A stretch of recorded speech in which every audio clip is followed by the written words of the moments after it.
Answer.com. Now, from the Signature Bank Studios. This is Chicago's Morning Answer with Dan Proft and Amy Jacobson on AM 560. The Answer.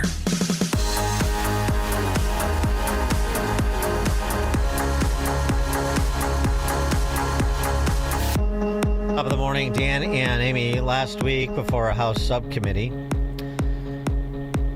Chicago Flips Red Representative Danielle Carter-Walters had the opportunity to address the committee on the state of affairs of a sanctuary city called Chicago. And this is what she had to say in pertinent part. My husband and I are tax-paying business owners. We did everything right. We invested in the Opportunity Zone. Thank you, President Trump. Applied for grants, and we were denied. Yet 140,000 illegal alien-run businesses were funded without question. Law-abiding citizens are being replaced to serve a political machine. MS-13, Trendy Agua, they're here. Their graffiti marks our neighborhoods. New gangs, the Venezuelan Disciple, is forming in our neighborhoods. One shelter gets 20 to 30 police calls daily. Drug use, harassment, loitering, and violence have turned parks, sidewalks, and porches into no-go zones. This isn't immigration. This is an invasion. Sanctuary cities do not protect us. They abandon us. Chicago Flips Red. Is that possible? Danielle Carter-Walters is the co-founder and vice president of Chicago Flips Red. Zoe Leigh, co-founder of Chicago Flips Red. Ladies, thanks for joining us. Appreciate it. Hello. Yeah. So, what, if any, reaction did your testimony combined with the work you guys are doing? You're making, your organization is regularly there to excoriate Brandon Johnson and other members and members of the city council at city council meetings. What impact is all of this having, do you think? Let Zoe answer.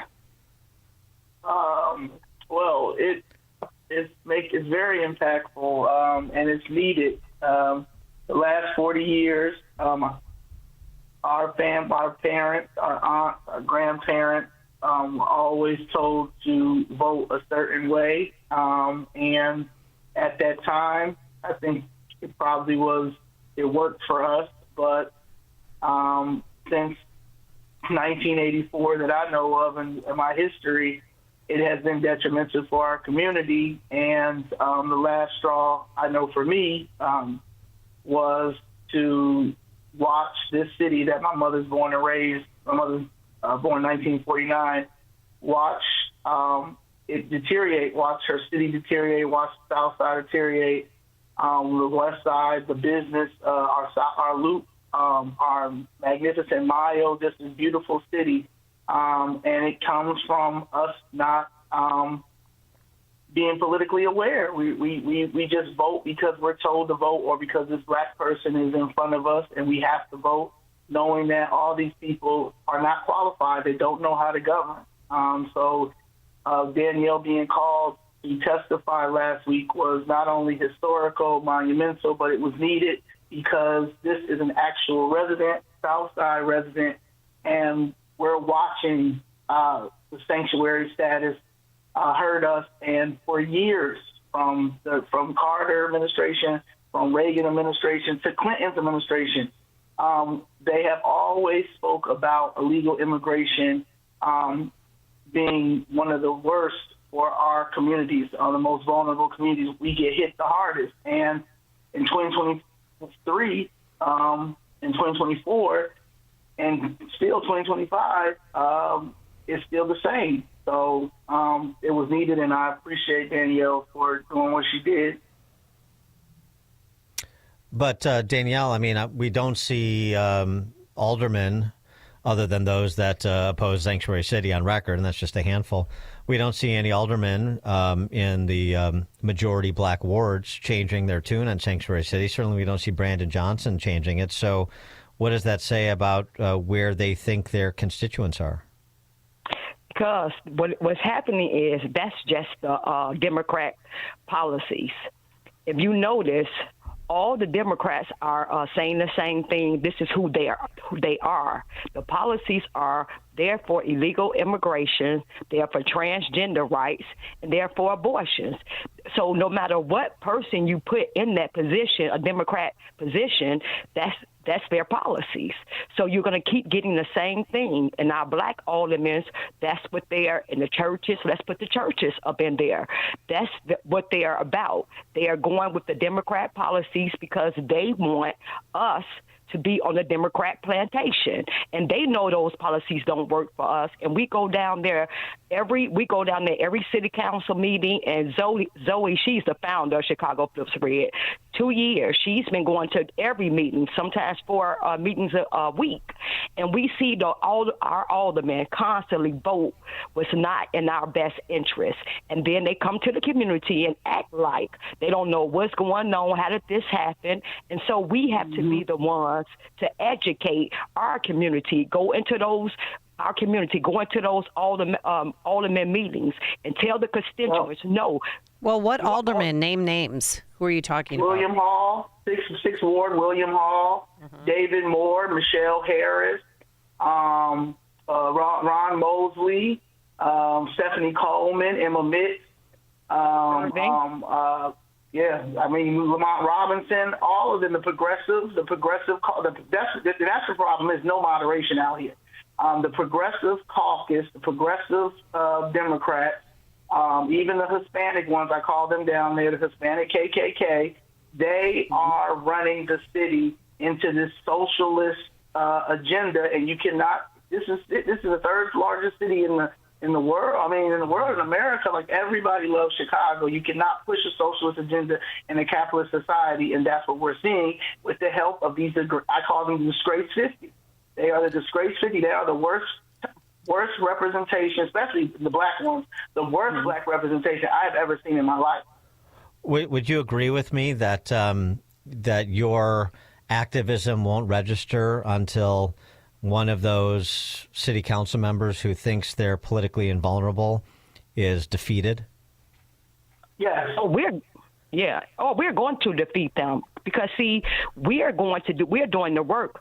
See, they are talking. We're going into the communities. We are going to knock on every door if we have to. We're determined to get these people out because the Democratic policies have killed and destroyed not only our communities but our city. So it's no other choice. We are determined, and we have our Savior Jesus Christ on our side. God has given us a Herculean challenge, and He knows the people that's going to do it, and we are hell-bent on implementing that. Everything that our Father gave us, we're doing. So when I'm sorry to interrupt, but so when you guys are out talking to people, do you find that the conversation has changed or the awareness has increased? I mean, all this attention on Sanctuary City and the migrants that have come to Chicago and so forth. I mean, do you really? I mean, what are you taking encouragement from in terms of what's happening on the ground in your neighborhoods?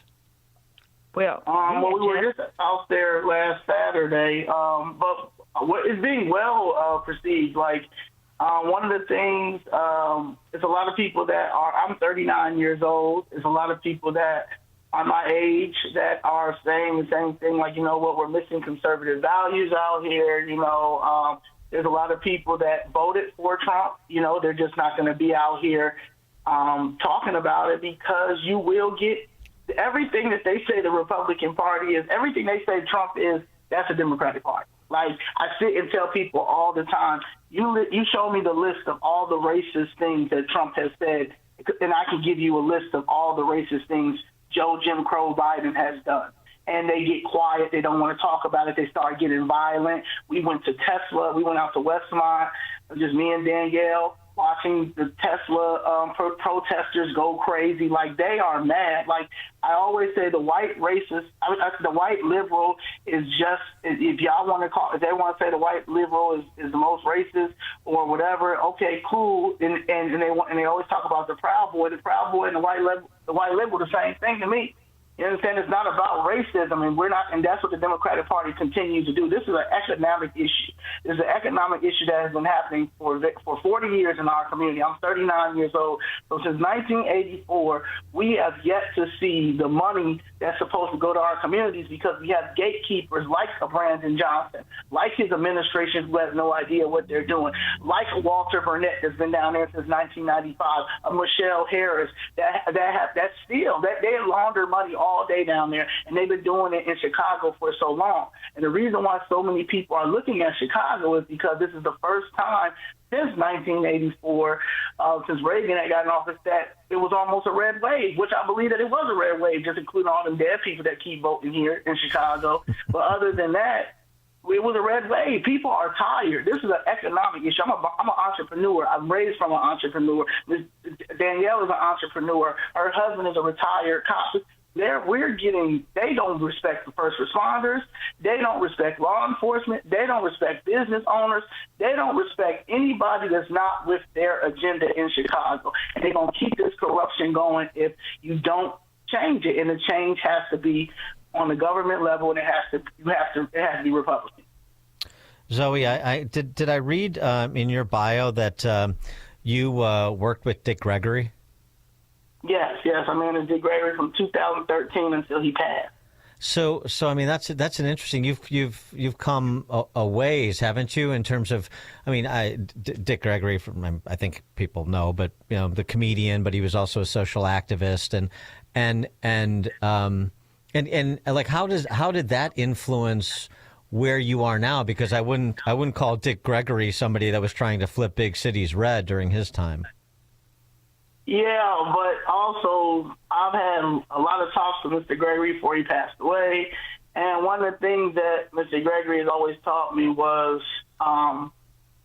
to always, save yourself. Always go with your first mind, because if you don't go with your first mind, then you're going to regret it. If he was here today and he understood my stance, he would have been right out there with me, because Chicago was a place he had an issue with too. So it wasn't, he was always critical when it came to the Democratic Party, because we give our vote to them the most.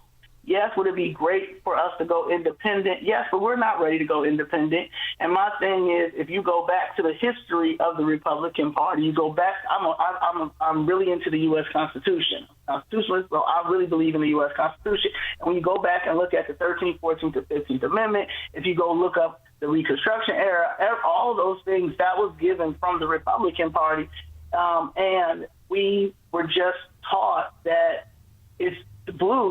Blue is the one that care for us. No, it's not. They started the Ku Klux Klan. Like the Democratic Party is cosplay, and what I deal with a lot is, because I've been going down there for 2 years on a separate issue, because the city of Chicago knocked down my family's building in violation of the Fifth Amendment. I'm watching these pastors and bishops go in there. I'm watching these these same nonprofits going here, stealing this TIF money or moving this TIF money around. And as far as Black Chicagoans and other Chicagoans as well, that don't understand opportunity zones, don't understand TIF money, because they've made it like it's about racism. I heard, Amy and Dan is racist. Why? Because they have conservative values. Why? Because they speak the uncomfortable truth. Why? Because they're Republicans, or they have to. Why do Dan and Amy have to be racist? Just like, why do I have to be a sellout? Why does Danielle have to be a sellout? Because we see that the money that's supposed to be going to our communities is not going to our communities. However, you're going to bring a whole nother country over here, Venezuela, and dump them right in our communities, and we're supposed to say nothing. And if Dan and Amy mentions it, they racist too. Like the narrative has to stop. And are you guys actively recruiting candidates for 2026, 2027? Yes, we're making sure. That's why we're going to be holding town halls, we're holding things like that, and we want candidates. If anybody want to run, they have to run Republican though. That's what it has to be. That's a criteria, and then we're going to vet them, see, who they are. because the only way Chicago flips red will endorse or get behind anybody is they have to have our values and they have to be for the people. That's it. They can't be compromised. They can't, none of that. They have to be strictly for. The ones when you a Democrat and then you go Republican, then a Democrat, that's a problem with Willie Wilson. That's a problem with a lot of them. There are a lot of compromise. You're not going to go from independent. We talked to somebody the other day. They were like, I'm an independent, moderate Democrat. What? No. What is that? Yeah. No. No. Are you trying to find a candidate to run against Mayor Johnson in a few years? Yes. Johnson, Preckwinkle, Pritzker, Durbin, Jonathan Jackson. You got Kristen Maxwell. She's running for 1st Congressional District. Kristen Maxwell on Twitter and social media, TikTok. TikTok and is the mod pun. She's good. Look at her. But yeah, it's time. We're the new adults. Time to get these people up out of here and save Chicago. Chicago is a beautiful city. It's rich in culture, and they are abusing it. And Pritzker too. I mean, do you share my view that Pritzker has been getting a pass on his role in the disintegration of Chicago? I mean, it's a sanctuary state. It's not just a sanctuary city, and it's everybody focuses their ire on Brandon Johnson, but they should be folding in Jelly Belly too. Yes, he's the number one corporate. He's the number one. Yeah. So, but he just been getting the pass because Brandon Johnson's so bad. Yeah. And we have to, in Chicago, we dealing with what's going on in Chicago. But yes, Pritzker is the problem. He's the number one Pritzker problem. belongs in jail. He belongs in prison. He's like, just like how they got Ron Deep. Like, no, he belongs in prison. Like him and his chief of staff, Ann. They're both terrible. They're both terrible, and I hope that he does go. He was asked to speak in front of Congress next month. Somebody said that they may have to subpoena him. I don't care, but he needs to go in jail. It's RICO time. These people are running a criminal organization, Amy and Dan. They all got to go to jail. Everybody got to go to jail. And the problem is, let me just say this, the problem is we are sitting here seeing this, and we are asking, and we're demanding. We're not even asking, we're demanding, because if that was one of us, we would have been in jail. We would have had charges against us.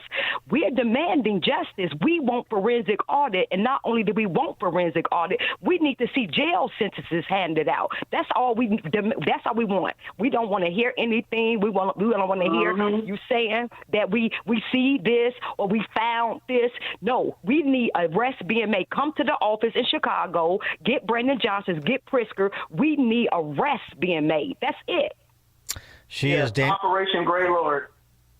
Operation. Okay. She is Zoe Leigh, the last voice you heard, co-founder of Chicago Flips Red. Also Danielle Carter Walters, co-founder, vice president of Chicago Flips Red. ChicagoFlipsRed.com if you want to join the activism that these ladies are leading in the city of Chicago and, well, frankly, statewide. Danielle and Zoe, thanks so much for joining us. Appreciate it. Thanks for having us. Yes, thank you both. Yes. And I want to say hello to my beautiful American family. Okay. Hello. Thank you, ladies, very much. And they both joined us on our turnkey.pro answer line. It's what Chicago is talking about. It's Chicago's Morning Answer with Dan and Amy on AM 560. The Answer. At Signature Bank, going the distance for business banking customers is what we do every day. We understand that business owners have a strategic mission, a drive to succeed, a plan for growth, and don't have time to wait for a bank to respond. With Signature Bank, you not only have a banking partner that has roots right here in Chicago, but our decisions are made locally too. Signature Bank knows that when you have a question or problem about your business, you want answers. You need someone who will pick up the phone or respond to your text. You need someone who is always there for you. That's Signature Bank.